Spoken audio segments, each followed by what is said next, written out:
Let's get right into it. I called down there to the jail, and they saying that he like basically playing with himself. And, we seen the video of him putting his thing on the person's head. We make it no better. His what? You feel me? He right along with use you, try to soak you to write songs for him, you know, and then don't call you after that. He body all his cellies. He went in his celly box and ate all his food. It like made a whole meal out of celly box. While the celly was in the hospital for a day or two. Come out. Come out. Cool. Hey, hey, 5629. Hey, stop.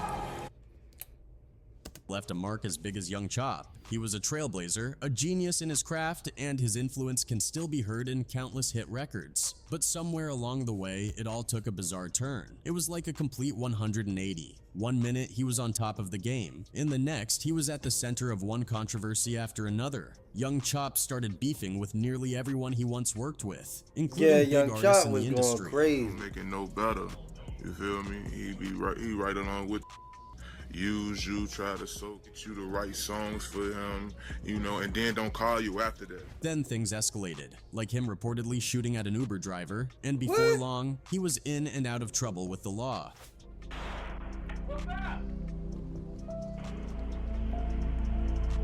Yo, Chop is wild. Oh.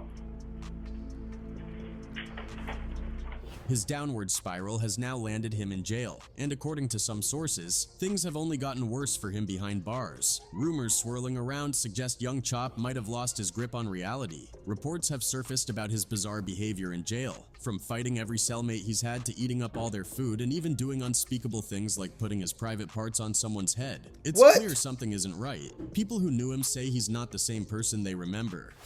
I did a few interviews with him over the years, and then at one point I feel like he just lost his mind. Yeah, he lost it. Come out. Come out. Cool.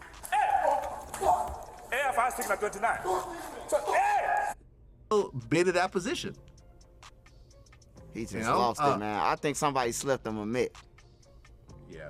And then there are those who compare him to Kanye West, saying he's a misunderstood genius whose mental health struggles were never taken seriously. Young Chop was once considered the Kanye of the drill movement, a pioneer who helped shape the sound of an entire generation. But what caused his life to spiral so out of control? Let's dive in deeper. Young Chop grew up on the south side of Chicago and got into making beats at just 11 years old. His cousin introduced him to FL Studio, a beat-making software, and Chop instantly fell in love with it. While other kids were out playing or getting into trouble, Chop was glued to his computer, teaching himself how to make beats. Little did he know those early days would eventually change the entire rap game. Before Chop and Chief Keef blew up, Chicago wasn't really a major player in hip-hop. Sure, there were legends like Kanye West and Common, but the city didn't have a unique sound that influenced the culture in the same way the East and West Coast did, or even the South, which had its moment with artists like Gucci Mane and Outkast. But all that was about to change when Young Chop and Chief Keef started linking up in the studio. Back then, Chop wasn't working in fancy studios with expensive gear. He was lugging around a massive desktop computer to every session, because that's all he had to work with. No laptops, no professional equipment, just raw talent and determination. Chop met Keef through a mutual friend, Edai, who introduced them during the making of Keef's mixtape Bang. Even though Chop was just getting started, his beats were already standing out. The tracks he made for Bang and another Keef mixtape called The Glory Road started getting some buzz in the city. People were paying attention, but Chop's rise hit a snag when he got arrested for firing shots from his car. After spending some time locked up, Keef got out and was ready to get back to work. According to Chop, Keef him up after he was released. What now, yo? What? Yo, get out my foot. Get out of here. I'm not worrying about no dang helmet, yo. I'm not worrying about no helmet.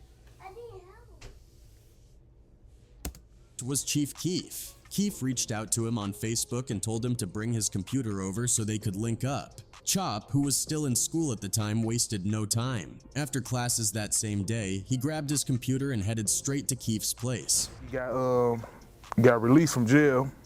He was on house arrest, and then he called me like, bro, I want you to come do my whole mixtape. I just brought my studio to his house every day after school, like literally. School get out like 3:50. I'm at his house at like They ended up cooking up the track 300 in just one session, and that moment would mark the start of something huge. You know, we got out and we did, the first song he recorded when he got back out of jail was 300.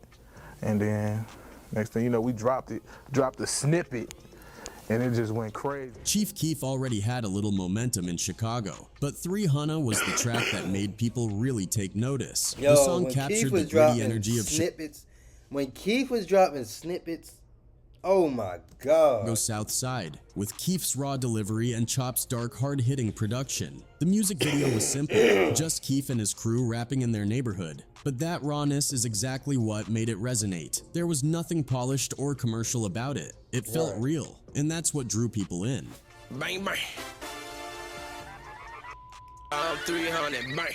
The success of 300 had both Keef and Chop on the rise, but what they dropped next would take the entire industry by storm. In March 2012, Young Chop and Chief Keef released I Don't Like, a track that would go on to define Chicago drill music. 300 was big, but I Don't Like was a whole different beast. The song blew up on YouTube, racking up over 1 million views in no time. It wasn't just a hit, it was a movement. No. Sneak designs, that's that I don't like. No. Don't like. The track's aggressive energy, paired with Chop's unmistakable production style, introduced the world to drill music and put Chicago on the map in a way no one had done before. But things got even crazier when Kanye West got involved. Kanye, along with Pusha T, Big Sean, and Jadakiss, jumped on the remix of I Don't Like, taking the song to an entirely new level. Right. Suddenly, what started as a raw street anthem became a mainstream hit. The remix racked up even more views and streams, and everyone was talking about Chicago drill. Getting one of the biggest artists in the world to remix your beat sounds like a dream come true for any producer. But for Young Chop, it wasn't all smooth sailing. The I Don't Like remix featuring Kanye West, Pusha T, Big Sean, and Jadakiss brought massive attention to Chicago drill music and turned Chief Keef into a superstar. But Chop wasn't feeling how it all went down. In fact, this situation kicked off one of his first major beefs. Chop's original beat for I Don't Like had that raw, gritty sound that helped define drill music, but Kanye's remix flipped it into something entirely different. Fans loved it. It was a massive hit, but Chop felt disrespected. In an interview with XXL, he said the first time he heard the remix was on the radio, even though he had specifically asked to hear it before it dropped. I'm hearing the song and there's different sounds in the beat. It don't even sound like the real beat. It sounded like a rock star beat, and that's not how I do it. That's not my sound, Chop explained. To make matters worse, Chop never even got to talk to Kanye directly about it. He had to go through multiple people just to try to reach Yeah. Chop was actually in the studio when Big Sean laid down his verse, but it was recorded over the original beat. He had no idea the changes were coming until the remix was already out. There were even rumors that Chop was planning to sue Kanye over the situation, but those quickly died down after Kanye reached out to smooth things over. A few days later, Chop publicly said everything was cool between them. In 2013, Chop and Kanye even linked up in the studio while Kanye was working on his Yeezus album. Chop spoke about the experience during an interview with DJ Vlad, saying, "I sat down with him and like, bro is really mother effing talented. The ish is just genius work." It seemed like the drama had settled down, but that wasn't quite the end of it. By 2015, Chop was still expressing frustration over how Kanye handled the situation. In an interview with DJ Booth, Chop claimed Kanye came to him specifically to capture the drill sound he and Keef had created, saying, "He wanted me, and he wanted that sound. He was taking from us. You feel what I'm saying?" Yeah, he wanted beat, and he wanted that sound. You see what I'm saying? He was taking from us. In another interview from that same year, Chop accused Kanye of using people for their ideas and then cutting them off. Kanye don't make it no better, you feel me? He be right along with the ish, trying to soak up everything dudes know, and then don't call you after that. Kanye don't make it no better, you feel me? He right along with use you, try to soak you the right songs for him, and then don't call you after that. Beefing with a superstar like Kanye West is rarely a good career move, but for Young Chop, this wasn't the only storm brewing in his life. By 2016, his career and personal life were both heading into rocky territory. And I hate stuff like that, because people gonna look at Kanye as the top dog, which is how it's gonna be. He gonna look at him as the top dog, and Chop, man, you don't know nothing. and letting this man Kanye steal all the idea, making it seem like he came up with it.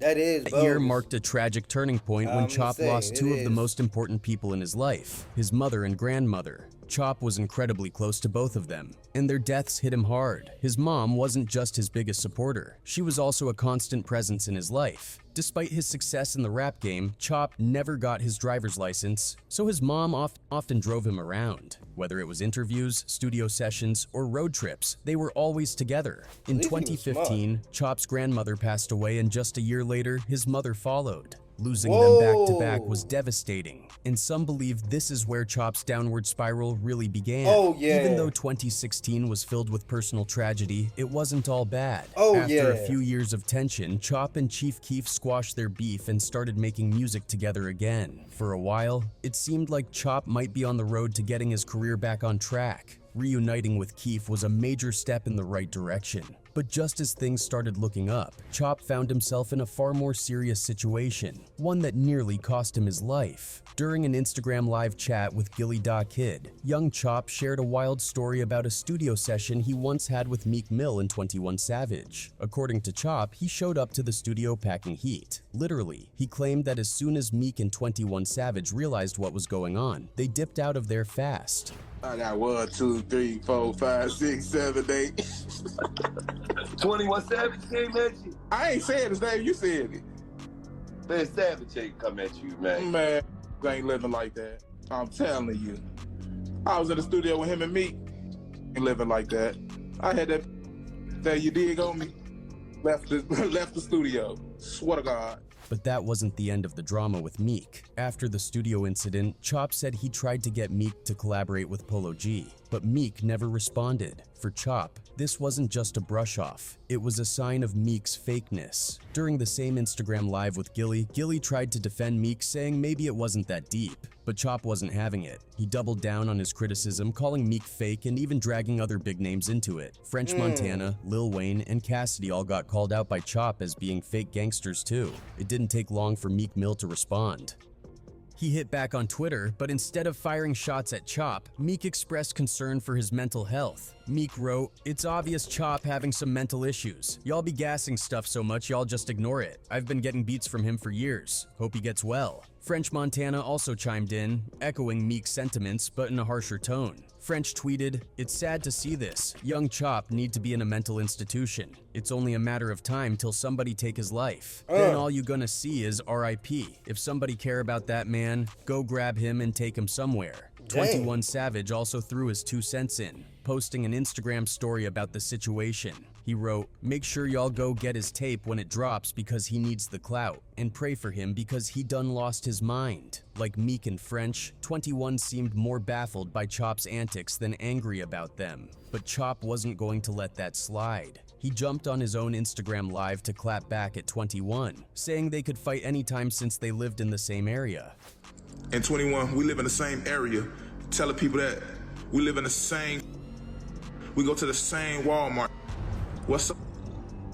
As if juggling beefs with Meek and 21 Savage wasn't enough, Chop decided to stir the pot even more. He sent out a tweet claiming Meek was mad at him because Meek's girl had been unfaithful. He didn't stop there though. Behind the scenes, things got even more heated when 21 Savage slid into Chop's DMs with a threat. Instead of keeping it private, Chop posted the message for everyone to see, making it clear he wasn't backing down from anything. And then out of nowhere, Chop took a random shot at R&B singer Sean Kingston. The two had worked together in the past on Kingston's track Kissing Girls, but now Chop was questioning Kingston's preference. It seemed to come completely out of left field, leaving fans and followers scratching their heads. Later, Chop issued what seemed like an apology to Kingston, but in true young Chop fashion, it didn't take long for him to double down on his original comments. Young Chop kept adding fuel to the fire, taking aim at his new Opps, and making sure everyone knew he wasn't backing down. In one particularly wild moment, he posted a photo of 21 Savage with his ex-girlfriend Amber Rose, holding a sign that read, "I'm a too." The trolling didn't stop there. Chop decided to take things offline and popped up in 21 Savage's old neighborhood, asking random people where 21 was. The entire thing played out on video, with Chop running up a massive Uber bill while driving around looking for his new rival. Hey, big dog. Big dog. What's up, big dog? What 21 is that? What 21? But things quickly escalated. Allegedly, while Chop was sitting in the backseat of his Uber, someone shot at the car. In the same video, Chop claimed that the attackers hit the Uber driver's windows, and he even offered to pay for the damage, casually throwing in, "They need to hire better shooters." They need to go hire some more shooters, bro. What the bro? Around this time, Chop also managed to stir up drama with King Von. During an Instagram live What? session, Chop jumped into the chat of Yo, King Chop Von's didn't girl. care. Get this man off my life. Chop, big. Tell him going on. Chop, Hey, Chop, we don't even play like that over here. I think Chop trying to. It was clear by this point that Chop was ready to clash with just about anyone, and his antics were becoming harder and harder to ignore. Things took an even darker turn later in 2020. Chop was arrested for discharging a firearm on his front porch in the middle of the night. Thankfully, no one was injured, but according to Chop, the situation wasn't as random as it seemed. He claimed that some goons had tried to follow him home, leading to him firing the shots. Of course, Chop being Chop, he posted the whole ordeal on Instagram, sharing footage of what went down.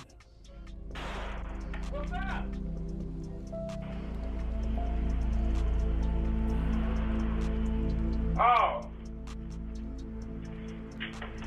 Dang, so he went For to a jail lot of for people, that? this version of young Chop was unrecognizable. He'd always been a peaceful, behind-the-scenes guy in the music industry, but starting in 2020, something seemed to shift. It wasn't just the trolling or the beefs, it was a full-blown spiral that left fans and peers wondering what had caused such a dramatic change. Some pointed to the tragic losses Chop had suffered in recent years. His mother, who he was incredibly close to, passed away in 2016. Just a year before that, he'd also lost his grandmother. Those back-to-back losses clearly hit Chop hard, and Yes, it many did. speculated that his behavior was tied to the grief he was struggling to process. Yeah, but the it chaos definitely didn't sound stop. like it. Just a week after his trip to 21 Savage's old neighborhood, Chop was arrested again, this time for reckless conduct. According to the arrest report, things got heated while Chop was riding in that Uber. He'd asked the driver to take him to a convenience store and then to an apartment complex where he claimed 21 Savage lived. Hey, when they arrived, bro. it turned out not to be the right spot. That didn't stop Chop from hopping out of the car and asking people on the street if they knew where 21's house was. What At some in the point, Chop got into an world? argument with a random man,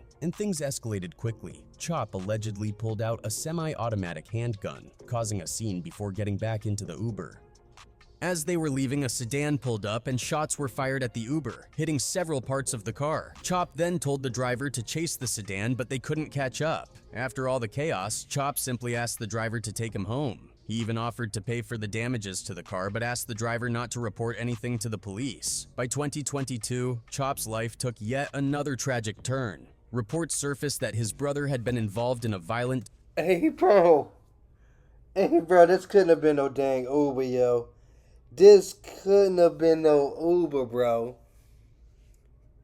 This couldn't have been no Uber, dispute bro. with his girlfriend, which ended with her taking his life. It was a devastating blow for Chop, who by this time had already endured so much loss. Around the same time, fans noticed that Chop started going quiet on social media. By April 2022, young Chop's troubles caught up with him again. This time, he was arrested for jumping bail on his previous charges and failing to show up for fingerprinting. Since then, he's been locked up, and there hasn't been much news about his situation. When you look back, it's clear that young Chop's influence on the drill scene is legendary. Oh, he free now, y'all.